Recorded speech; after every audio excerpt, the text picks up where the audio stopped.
আসসালামু আলাইকুম বিয়াস। আশা করি আপনারা সবাই ভালো আছেন। তো আপনাদের মাঝে একটা বারিন্দার ৩ চাল ডিজাইন নিয়ে আসলাম। তো আমরা আজকে দেখব মূল প্রথম থেকে সেন্টারিংটা আমরা কিভাবে করি। তো প্রথম আগে এইভাবে আমি নিচে আগে বিট মারিয়ে নিচ্ছি। এরপরে আমরা এভাবে উপরে উঠাইছি। উঠানোর পরে আমরা যে সাইডটা এভাবে সুতো দিয়ে মাপটা বের করে নিচ্ছি।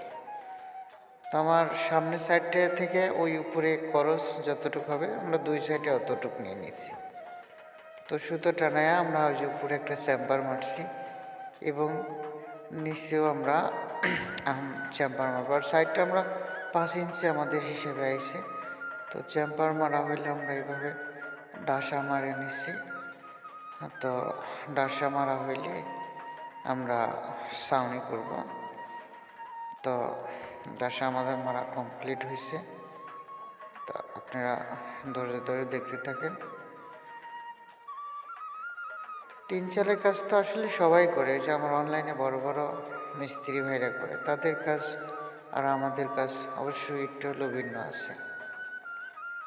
তো জানি না কোনটা সঠিক, তো আমরা এভাবে করি সব জায়গায়।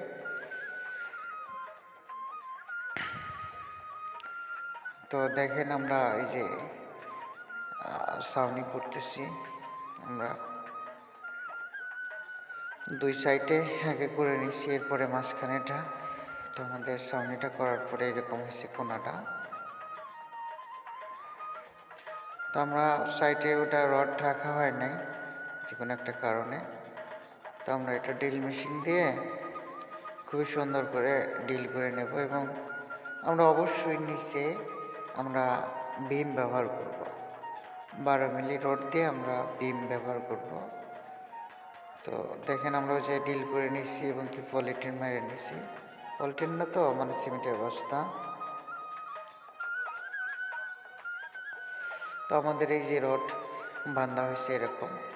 তো আমার রড বান্ধার কেমন হয়েছে অবশ্যই আপনারা আমাকে কমেন্ট করে জানাবেন। আর অবশ্যই দেখেন আমরা কিন্তু বিম ব্যবহার করছি। আর অনলাইনে অনেক মিস্ত্রি ভাইদের দেখছি বিম ব্যবহার করে না।